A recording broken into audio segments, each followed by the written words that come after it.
Welcome to the Let's Talk Energy podcast from EnergyNet. This series was recorded at the Africa Energy Forum 2023 in Nairobi, Kenya. Join us for this and other episodes as we talk to the industry players, stakeholders, and rising stars of Africa's energy sector.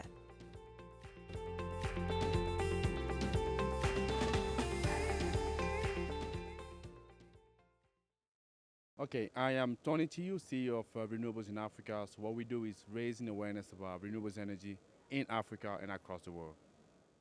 I'm Luca Silva, COO of Red Rocket. We are an integrated IPP working in wind, hydro and solar projects all around Africa. Morning or good afternoon, Luca. Good So afternoon. it's a pleasure to see you here. I think I love the name of your company. I want to ask you a question. So when are you going to Mars? When we are almost there. No, I think we are in the right direction. In the right direction. Yes, I think a lot happened in the last 3-4 years that are bringing us in a very right path, basically. And our stand is showing to us the fact that we are almost ready to go to Mars. Okay. But it's a process, and we do step by step all the time, pay attention, but that's the direction that one day we will have to it be feels there. like to me, so if you keep going this way, you're going to beat Bezos, Elon Musk, and Richard Branson, Yes, to the race to that's space. the one. We always think out of the box as all these guys, but that's the direction, and we need to Excellent, continue to act like this. I would just say that because when I just love your website now, so it makes you think about space industry, which you're not, but that's great. So we here at AEF, right? So AEF, it's happening in Africa finally back, So first time was in Mauritius, but the first time in continental Africa. So how has the summit been for you so far? Have you been able to close deal? Okay, 3 days are difficult to close a deal, but however, I would say that we always find interesting, absolutely. We like a lot the African Energy Forum. It's one of the exhibitions where we want to be, always because there is the right networking, the right people to chat with about project and about business all around Africa. So absolutely is a nice thing. The fact that is in Africa, we are very happy about that. We know Kenya, and I've been. I think everything has been organized properly here, and let's say it's absolutely fantastic that this year is in Africa, the things, because at the end that's the important part. Excellent. I'm very happy to hear that. And I just wanted to hear more about the project that you're working on at the moment and get a better understanding of the territory that you are that you're covering. I know you initially South African-based company. Yeah. But you here in AEF, so talking about the whole of Africa. So what are the territories that interest you? And tell me about as well about the project that you're working on at the moment. So we are all around Africa, first of all. Clearly, South Africa is driving a lot our business in this moment because of what's happening in South Africa. But we look a lot also outside Africa. We have also a project in operation in Uganda, in Tororo, close to the boundaries with Kenya, in operation since 2017. And we have other projects in South Africa, wind, solar and hydro as well. We look always with interest, as said, to the rest of Africa also, and in these days we are chatting also about potential future projects in the rest of Africa. Currently we have 3 projects in construction, 3 big wind farms. Those are in South Africa.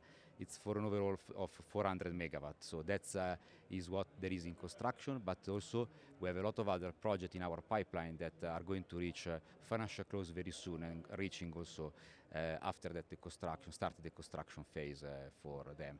Mainly in South Africa, but not only. We have projects also in the West Africa and in the Central Africa that we are continuously developing. Yeah. You are actually quite a young company, I must say. Yeah? Or it depends how people position that. And people will look at you with envy, say, how are they able to actually achieve such a track record so fast? So who is behind you? Who's backing you financially? Where is the money coming from? The company, let's say, the longer history, okay? We were not Red Rocket We have time. before, okay? Let's say the company is growing, but in reality, it bought time ago, at least 10, 12 years ago. The company is growing, and the focus, as said, is mainly Africa. The company is and is going to grow much more in the future. So because clearly with all the success that we are having in this moment, there is a lot of interest in Red Rocket as a company. So that will be interesting for the future of the company as well. Okay, excellent. And I picked up that the mining sector, it's an area of particular interest for you in South Africa, but also the rest of Africa, as you say that you look at the whole continent. So what is really your strategy for this sector? So what is that you're really bringing so that mining sector out there know that, we want to go to Mars with them? Yeah. I think mining and renewable is a quite good combination. It's something that is happening in the last period. Okay, we have been linked a lot to the government tender, which they continue to be part of our business, but at the same time, the private sector and the mining in particular are taking more and more and more. Concept like wheeling trading is going more and more on the table, and the mining need energy, and clearly renewable can do that. The way of how to do it and the setup of how it's going to be is going to be, let's say, it will take some times, but we are not the only one, to be honest, because there is not only Red Rocket currently doing and develop future project in relation to mining companies, and very soon there will be some future announcement about some potential and business opportunities between Red Rocket and some mining company, because it's an absolutely interesting sector which absolutely make sense for the industry, and renewable is the future. We continue to trust about that. The fact that the mining and renewable can work together, it's interesting. As Red Rocket, we are also participating to an exhibition also related to the mining, because we want to link the two industry more and more for the future. Excellent. So what you're saying basically is people need to make sure they come back AEF so that you can hear about the announcement that you just mentioned that's going to happen. I want to make sure that I have you back in the same seat next year. Okay. So you can talk about those We will do that.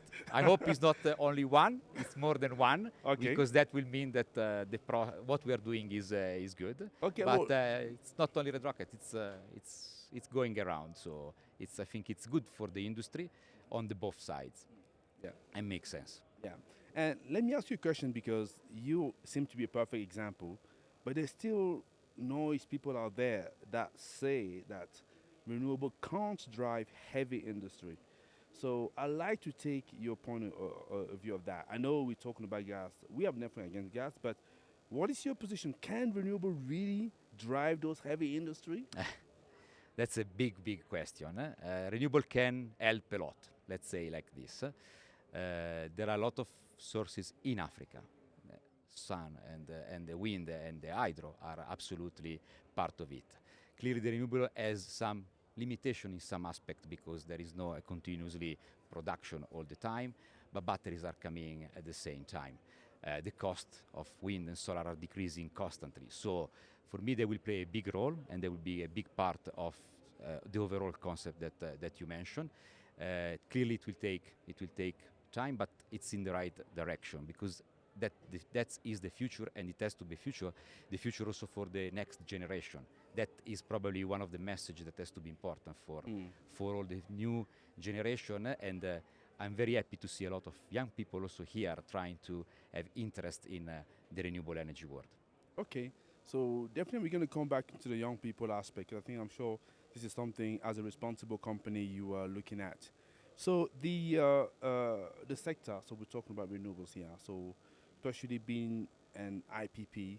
So I was actually wondering, how do you actually source your project? Because having the right project, bankable project, it's not an easy thing to achieve. No. So I was actually wondering, do you have a secret source here that you can share with us? That's the magic part of Red Rocket.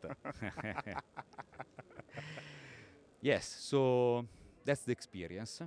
Okay, we are a young people, but we are not young people. Okay, although you can see. No, I'm joking. Yes,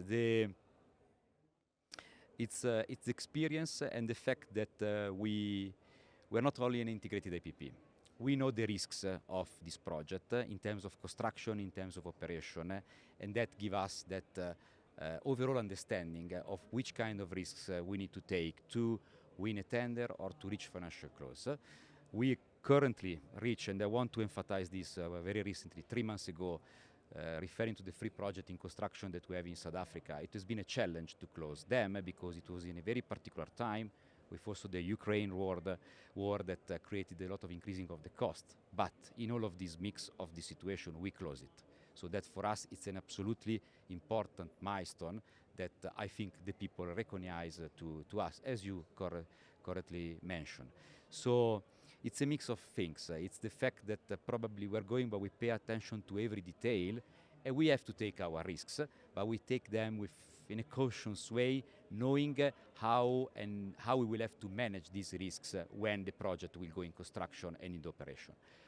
Knowing all the mix of this aspect will give you always the opportunity to be up to speed when new tender, new technology will come on the table. I think that's mix and the fact that we are always thinking out of the box and trying to find solutions that are not the usual standard will allow us hopefully to continue to do and remain in this direction. So thank you very much for sharing that. The South African market has some clear differences with the rest of the continent, and I can see that you are willing to play on both. Yes. Both table, definitely. So how do you approach those differences in the approach, whereby the South African market within the continent context is, I would say, more mature market? Yeah. We can mention as well maybe Morocco to some extent, potentially Egypt. Yes. So the rest of the continent, there's still some gap to be filled there. So which presents a number of risks, as you mentioned. So how do you actually approach that? So, and why is the appetite so strong? So you feel like now is the time for us to go and jump into the pool. Yeah, so okay, South Africa is driving a lot, and the fact that we're based there, it's also part of that. But, so, we continue to think, and we continue to develop projects also outside, because I think that the new technology, the new decreasing of the cost, the new more understanding about the technology will help other countries, which, okay, by the way, there are other projects. It's not that there are projects only in South Africa, as we know. We have a project in Uganda, but there are projects in other countries in Africa.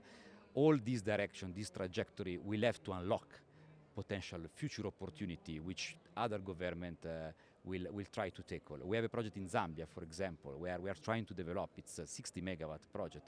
We constantly, we know the challenge because we faced the same issue when we had the Ugandan project. It took a while. It doesn't mean that in 6 months you can reach financial close, but you need to be there, you need to be present. How we manage these projects that are not exactly in South Africa, it's a mix of people. We have always a local partner that support us. We accelerate when we have the feeling that this project can go, but at the same time we continue to keep relationship with through our partner, with the local government, the local entities, because we continue to believe that there will be a certain point some unlock of the situation. How that will happen is not automatic. If not, we were chatting about another war in this moment in Africa. But we are sure that it will happen, and our example of the project in Uganda demonstrate that as example. But there are other projects also, without mentioning only Red Rocket. So it's a matter of time. Clearly, it will be important that also other countries will see the example of South Africa, and not only to try to continue to go in that direction, because there are so plenty of opportunities for the future that can be taken from these countries. Excellent. So there was a report from the McKinsey, which says that by 2050, so Africa is going to add another 850 million people into the continent, much more than any other continent. And what we know is 60% of the continent, it's youth. And one of their big, I would say, requests is employment. So there's a lot of young people here. So Youth Energy Summit, I think we all enjoy it. But it's not just about enjoying it. I'm sure some of you will come to you, or maybe they don't already, and say, so Luca, what are you doing to make sure that we can get employment tomorrow? What is your company doing? How do you concretely busy contributing to this? Yeah, I'm very happy about this. Renewable is a young world. It started in Europe time ago, and not only.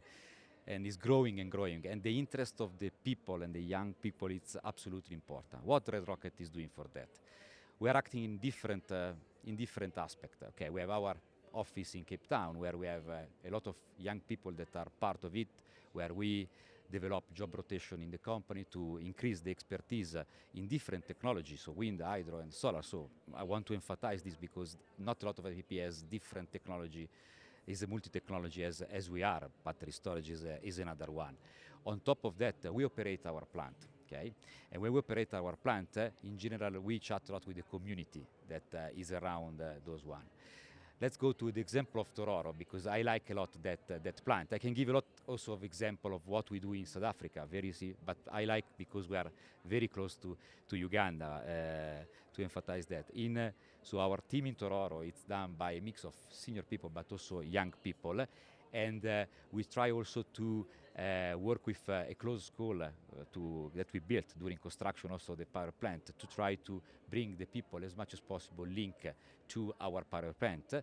First of all, opening the door of our power plant to see it, and slowly when they come and ask what there are opportunities, yes, there are opportunities. We are extremely happy to give opportunity to the young people because those people are the future at the end, and renewable has to be the future of the world.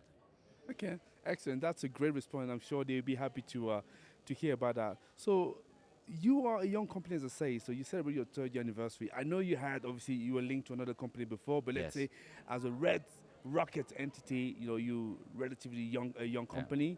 So are you planning to celebrate at the AEF your 3rd year anniversary, or do you have anything planned? We celebrated. Oh, okay. And I wasn't invited. Yeah, but I will keep in mind for the number 4, for the year 4. No, we celebrated with all our people, mainly. That's, at the end, it's our force. We are a force of nature, but the meaning of that is because our people are allowing us to be there. And the fact that the people are so close to us, the environment in Red Rocket is transferring the message of always push as much as you can, always think out of the box. That are the message that are important for us. Scale, create, and collaborate. This is Red Rocket. So the young people, it's year 3, but it's not the real year 3. Red Rocket born already before, become official, let's say, 3 years ago. But I will definitely invite you for the next year. Yeah. I take note of that.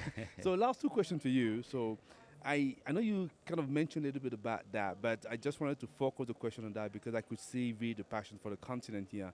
So what really excites you about Africa now and in the future? What is really driving you personally and as a company?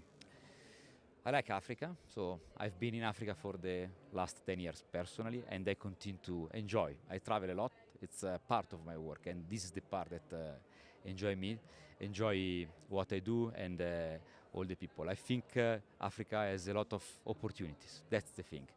I think that there will be, it's already happening, but this opportunity can grow. That's what I really would like to see, and this is why I push every day. As I said, we are very linked to South Africa in this moment, but it's a particular moment where Red Rocket it is, and because of the industry there. But the future is not only South Africa. The future is Africa, and Africa has to go in the right direction, as I think it will be. Thank you very much for this response. So last question for you. So AEF, as I say, celebrating 25th anniversary. So I was wondering, so what do you think about the next 25? So how do you think happening for AEF and also for you as a company? Okay, first of all, I will see you in 25 years. So next interview will be next year, but we will have a lot of interviews. No problem. 25 years is a lot. Yeah. If you think where the renewable energy was in general 25 years ago, and you think where it is now, it's already important for the power sector, for all the sector. In 25 years, probably the trajectory will be much more, with the growing for Red Rocket and for a lot of companies in the market is going to be massive, and you can feel it. You can feel it that it's going there. In the power sector, there are a lot of dynamics. Renewable is part of it, but is going to continue to play a bigger and bigger role. So 25 years, I said it will be a lot. technology will grow drastically, and that will drive a lot the future. And really, the future is in our hands and in the hands of the new young people that are going to be part of it. Excellent. Thank you very much, Luca. So we had an excellent conversation, and I can see your company is growing, going faster, bigger, yeah? And I'm hoping that in the next few years, I'll be part of the spaceship that will take us all to Mars. 100%. Thank you very much for that. Thank you. Thank you for the interview. Thank you. I appreciate that. This series was recorded at the Africa Energy Forum 2023 in Nairobi, Kenya. Join us for this and other episodes as we talk to the industry players, stakeholders, and rising stars of Africa's energy sector.